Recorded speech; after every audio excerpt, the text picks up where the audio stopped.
Be well balanced and be self-disciplined. Be alert and cautious at all times. That enemy of yours, the devil, prowls around like a roaring lion, fiercely hungry, seeking someone to devour. That's the word of God according to 1 Peter chapter 5 verse 8. There's an old saying, when it rains, it pours.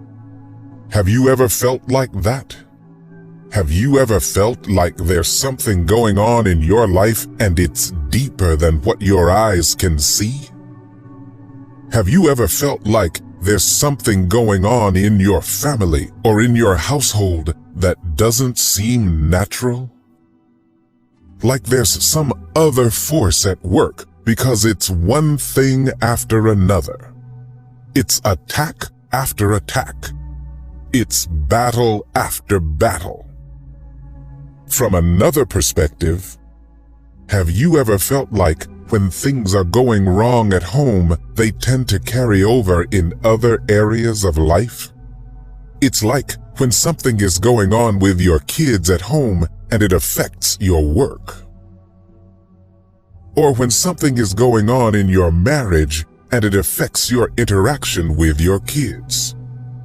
Or if something is going on at work and it affects all of the above. It quickly becomes apparent that all of these things are interconnected, and it also reminds us that if the devil can get a foothold in one area, then he has gained a foothold in all of these areas.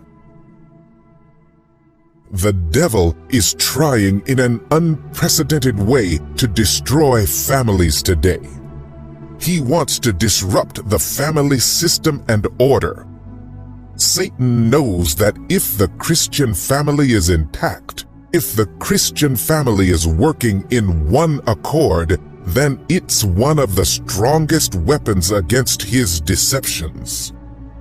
From the day that Satan spewed his lies to Eve, he was in the process of disruption. In order to maximize his deception, he approached Eve when she was alone. He approached her when she was separated from the family unit. And he did this because a divided family is easier to conquer. The devil is in the business of sowing discord and division in our homes. He's in the business of causing senseless fights and conflicts. The devil is in the business of causing husbands' hearts to stray away from their wives, and vice versa. He wants the hearts of wives to stray from their husbands. The enemy is in the business of causing children to be rebellious and to have a complaining spirit. Satan wants to destroy our households because he knows that a spiritually weak home is the easiest way to take us away from God. He's not new at this. He's been at it for a long time. The strategy of Satan is to attempt to divide and conquer the family. Immediately after that, he instigates destruction between the same family members. And the Bible is full of stories of dysfunctional families that fell to the disruption of the enemy. If Satan was able to disrupt the families of giants of faith, such as Abraham, Jacob, David, and Solomon, then we should be aware of the enemy's schemes and prepare to defend our homes.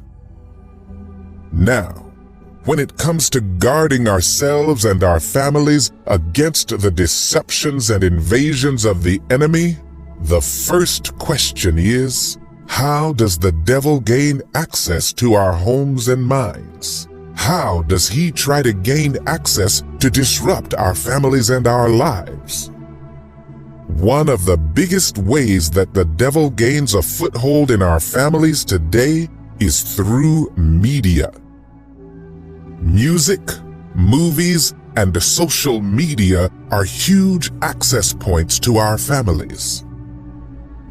Music accesses our brains and bodies in a way that few other mediums do.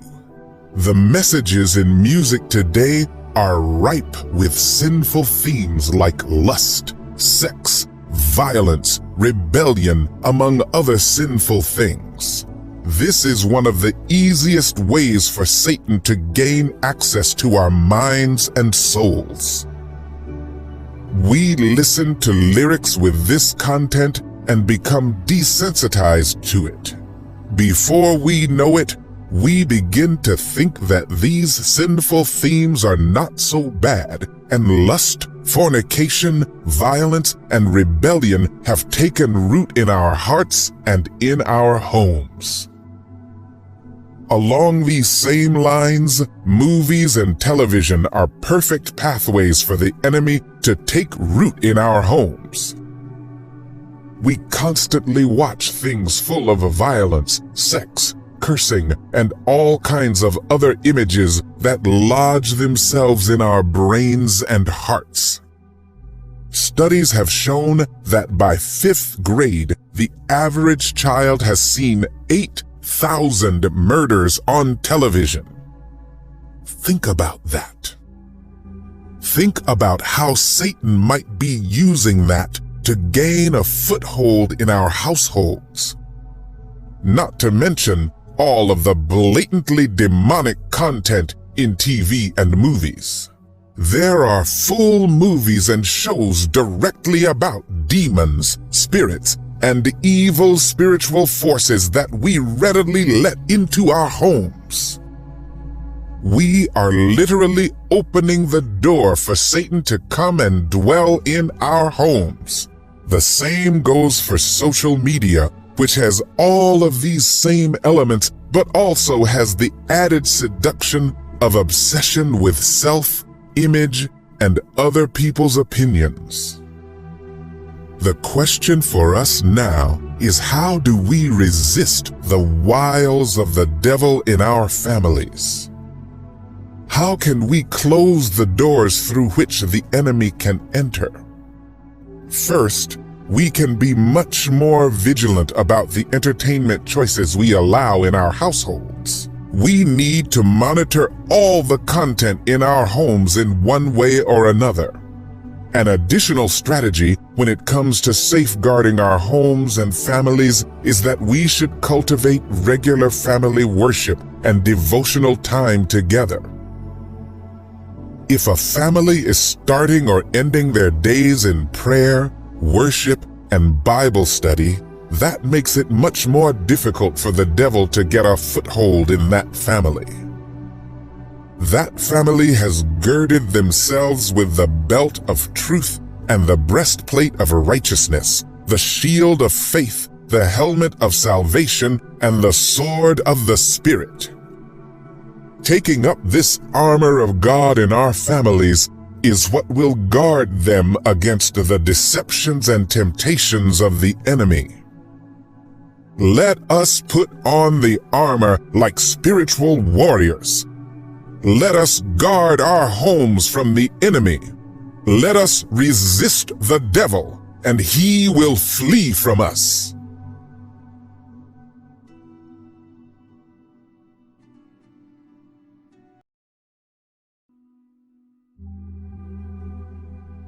There has to be a moment in every Christian's life where you'll have to take a stand and say, "This far, devil, and no further."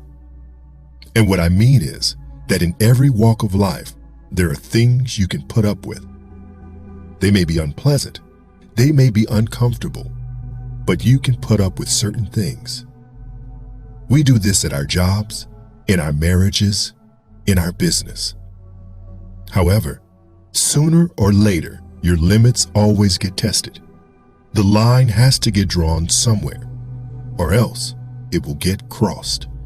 And I believe that there are things that you expect, battles that you know and expect to come with the Christian walk. You know that you'll be persecuted by the world. You know that you will have to take up your cross and put your flesh under subjection. You know you're going to have to forgive when you don't want to. These are part and parcel of the Christian life. And I believe that when Joshua said, "But as for me and my house, we will serve the Lord," he was saying, here is something I won't compromise on. I won't lead my family to betray my God and serve an idol. I won't expose my family by removing them from the protective care of God Almighty, only to serve your ancestors' gods. Saints, we ought to have boundaries. There must be certain things that you say, no, this isn't for me in my house. Equally, the devil can be daring. He wants to steal, kill, and destroy the family. But we need to be believers who say, no, this far, Satan, and no further. A father who has been devoted to Christ for decades told a story of how he had, throughout the years, encountered many different types of spiritual attacks. Unexplainable health crises, when he was in good shape, when he ate well with no stressful triggers in his life. He'd been through baffling financial attacks. He was earning good money, living below his means, but seemed to always be struggling. All of these battles he overcame through the grace of God. But he told me of one particular attack which in hindsight, he said, was a defining moment in his faith. The devil attacked his children. Kids who were raised in the church, grew up well behaved. They all of a sudden changed. He felt as though he was losing his children. And what was clear is that they had been exposed to something sinister, because it was as though their personalities had completely vanished and they were completely different people. Like any parent, he had a strong love for his children, and being led by the Spirit of God, he knew that if the devil couldn't get to him and break him down, if the devil couldn't get to his wife and crush her, then he was going to try and destroy that home by attacking the kids. This was a spiritual war, and this man said something I'll never forget. He said, "The devil crossed the line and brought out a fight in me that I never knew I had." If you're wondering how the story ends, this family eventually found out that their kids made new friends who introduced them to Ouija boards and opened all kinds of spiritual doors, and by the grace of God, they were delivered. But the point of this story is that, isn't the devil cunning sometimes? Isn't he daring and conniving? At times he attacks those around you in order to try and get to you. Now, the thing is, at some point you and I have to say, my family is a line you can't cross, devil. My kids are out of bounds. My marriage is off limits. If the attack is aimed directly at me, that's fine. By God's grace and through his strength, I'll deal with it. However, if the attack is aimed at those I love, that's a declaration of war. It's a statement of intent by the enemy because it shows that he really has come to steal, kill, and destroy. And it's in those situations you have to stand and say, the gates of hell will not prevail. Draw the line to the devil because he's an enemy who doesn't play fair. Should he fail to get to you directly, he will try an alternative route. This is why I believe that when Job lost it all, no kids, no wealth, and even when his health was failing, I believe the devil was irritated that this man was still holding onto his faith. And so, what did he do? He tried to get to him through his wife. The Bible reads in Job 2 verse 9, his wife said to him, "Do you still cling to your integrity and your faith and trust in God without blaming him? Curse God and die." So in your walk with Christ, you'll find that if you don't set boundaries, if you don't set parameters of what you'll tolerate, then you'll have all kinds of things coming to try and influence you. You will have people who will ask you the question, are you still holding on? Are you still holding on to your faith and trusting in God who's allowed this to happen? This is why I believe that the proclamation Joshua said is one that needs to be said among all families in the world today. Joshua 24, verse 15 says, "And if it is evil in your eyes to serve the Lord, choose this day whom you will serve, whether the gods your fathers served in the region beyond the river, or the gods of the Amorites, in whose land you dwell. But as for me and my house, we will serve the Lord." It's a strong and bold declaration, a stance that says, I don't really care what you decide to do in this world. The decision I have made for myself and for my home is to serve Jesus Christ. I don't care who's painting the picture for what a modern-day family looks like. I will serve the Lord. I don't mind if the world speaks out against me. I will serve Jesus Christ.